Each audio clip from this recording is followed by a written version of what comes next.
ज़्यादा सोचना बहुत ज़्यादा खाने के समान है। जिस तरह ज़्यादा खाने से हमारा पेट गड़बड़ा जाता है, उसी तरह ज़्यादा सोचने से हमारा मन भारी हो जाता है और हम खुद को हल्का महसूस नहीं कर पाते हैं। यदि ज़्यादा न सोचा जाए, थोड़े ही विचारों पर गहराई से सोचा जाए, तो ये मनन करना हमारे अनियंत्रित विचार उस तेज गाड़ी की तरह होते हैं, जिस पर यदि ब्रेक न लगाया जाए तो दुर्घटना घट सकती है। जिनके विचार अनियंत्रित होते हैं, वे मानसिक रूप से विक्षिप्त हो जाते हैं। विचार उनके मस्तिष्क में बहुत अनियंत्रित रूप से आते हैं, लेकिन वे न तो विचारों को ग्रहण कर पाते हैं और न ही उनमें किसी तरह का कोई सामंजस्य बिठा पाते हैं। विक्षिप्त व्यक्तियों के विचार अस्पष्ट होते हैं, इसीलिए वे न तो अपनी बात किसी से कह पाते हैं और न ही दूसरे की बातों को समझ पाते हैं। इसके विपरीत जो उन्नत किस्म के महामानव होते हैं, जिनका मस्तिष्क परिपक्व होता है, जिनका मन उन्नत होता है, उनके विचार बहुत स्पष्ट, सुव्यवस्थित और दूसरे के विचारों से उनका गहरा संबंध होता है। उनके अंदर ऐसी सामर्थ्य होती है जिससे कि अपने विचारों को दूसरों तक पहुंचा देते हैं और दूसरे के विचारों को भली बात समझ पाते हैं। इस तरह वे अपने जीवन में आने वाली हर मुसीबतों को, हर संकटों को चुटकी बजा कर हल कर लेते हैं और कभी भी मुसीबतों के आने पर घबराते नहीं हैं, बल्कि उनका समाधान ढूंढ लेते हैं। मुसीबतें तो हर किसी के जीवन में आती हैं, लेकिन इनका मुकाबला कैसे किया जाए? अपने जीवन में मुसीबतें कभी तो हमारे बुलाने से आती हैं और कभी कभी अचानक चुपके से भी हमारे जीवन में प्रवेश कर जाती हैं। मुसीबतें चाहे किसी भी रूप में हों, हमारे जीवन में आए, हमें उन्हें सुलझाना आना चाहिए, उनका हल ढूंढना आना चाहिए।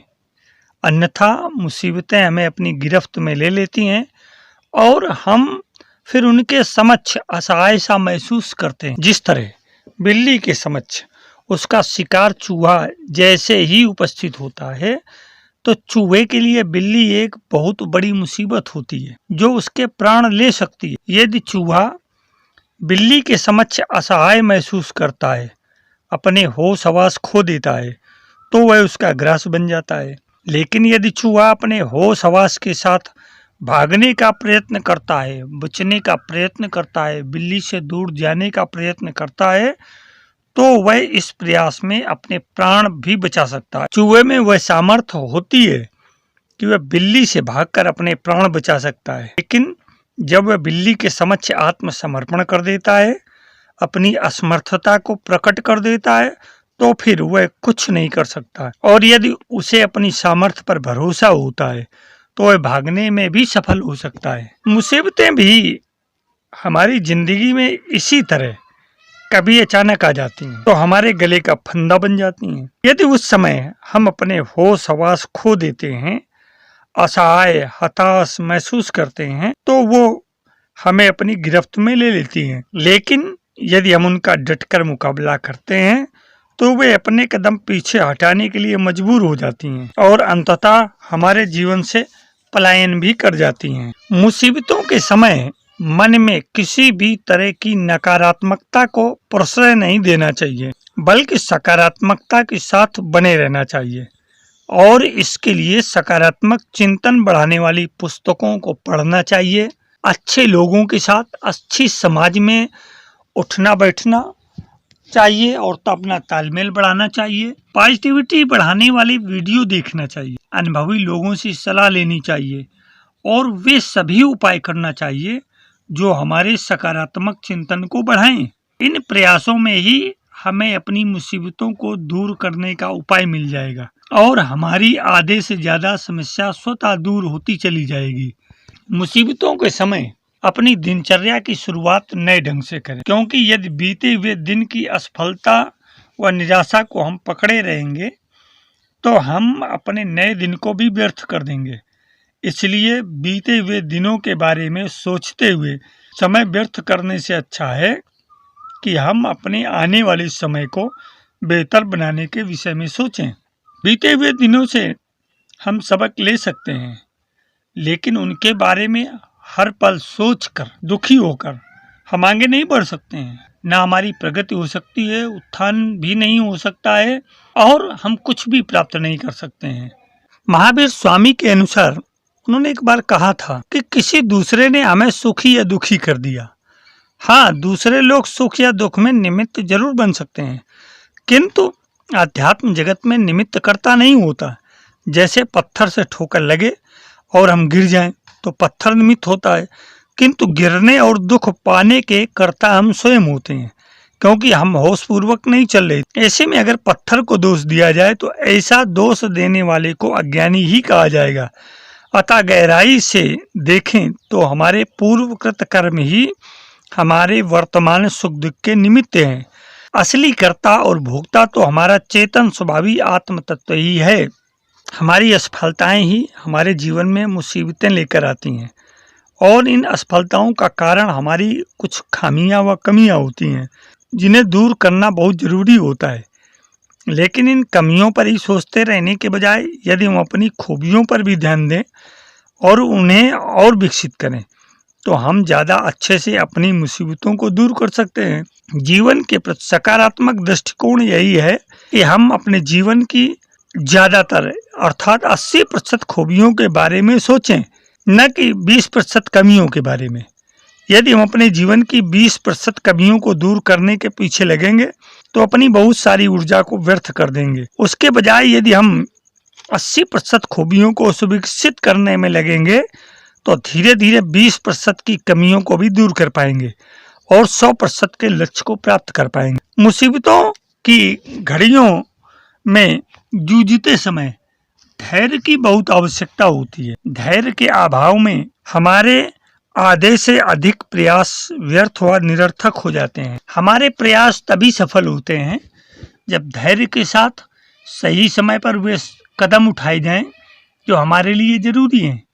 धैर्य हमें विवेक प्रदान करता है और सही कदम उठाने में हमारी मदद करता है। अन्यथा हड़बड़ाहट व जल्दबाजी में अक्सर गलत कदम पड़ जाते हैं जो हमारे बने बनाए कार्य को बिगाड़ देते हैं और कई तरह की मुसीबतों को बिना बुलाए ही आमंत्रित कर लेते हैं। मुसीबतें आती तो हैं हमारी गलतियों की वजह से, लेकिन ये हमें बेचैन कर देती हैं।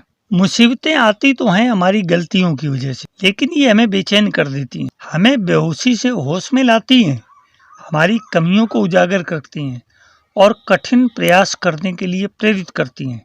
इसलिए मुसीबतों के कठिन पलों से सदैव सीखना चाहिए, उन्हें सदैव स्मरण रखना चाहिए और उनका डटकर मुकाबला करना चाहिए, ताकि पुनः वैसे हालात न बने और दोबारा उस रूप में आगमन न हो।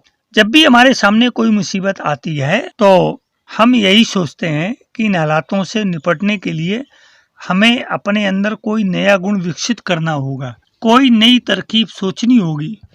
ऐसा करने में समय अधिक व्यर्थ होता है, इसलिए ऐसा करने के बजाय उचित यही होगा कि पहले हम अपने अंदर मौजूद खूबियों के सहारे उनका सामना करें, अपनी पूरी क्षमता का उपयोग करते हुए उन चुनौतियों से जूझें और इस दौरान अपने अंदर अन्य नई खूबियों को विकसित करें, नई तरकीबें सोचें और उनका प्रयोग करें। हर मुसीबत व चुनौती हमें कुछ नया सीखने के लिए तथा आगे बढ़ने के लिए प्रेरित करती है। जब हमारे जीवन में हमारा पुराना कौशल व नया ज्ञान मिलता है तो मन में नए आत्मविश्वास का सृजन होता है और यही हमारे लिए सबसे उपयोगी होता है, जो हमें मुसीबतों के पार ले जाता है। मुसीबतों के प्रति हमारा दृष्टिकोण क्या है, यह भी बहुत महत्वपूर्ण होता है। हम मुसीबतों को किस रूप में देखते हैं, वे हमारे लिए कितनी बड़ी व कितनी छोटी हैं। उन्हें देखने का ये नकारात्मक नजरिया ही मुसीबतों को विकराल कर देता है और छोटी सी चीज हमारे लिए मुसीबत का पहाड़ बन जाती है। इसलिए अपने नजरियों को सुधारने, अपने दृष्टिकोण को सही करने की जरूरत है ताकि हम यथार्थ से रूबरू हो सकें। मित्रों, मुसीबतें कभी बताकर नहीं आती हैं और न कभी कह करके हमारा दरवाजा खटखटाती हैं। इसलिए जब मुसीबतें सामने हों तो अब क्या होगा ये सोचने के बजाय अब हमारा पहला कदम क्या होगा ये सोचना चाहिए। हमारी ओर से उठाया गया पहला सही कदम ही मुसीबतों पर भारी पड़ सकता है और हमारे आत्मविश्वास को बढ़ा सकता है। जब मुसीबतें व चुनौतियां हमारी ओर तेजी से बढ़ रही हों तो उस समय अपने पैर पीछे हटाने या उनसे पीछा छुड़ाकर भाग जाने से समस्याओं का हल नहीं निकलता। इसलिए हमेशा याद रखें कि भागना किसी भी समस्या का हल नहीं है, कि शांति के साथ विवेकपूर्ण उपाय,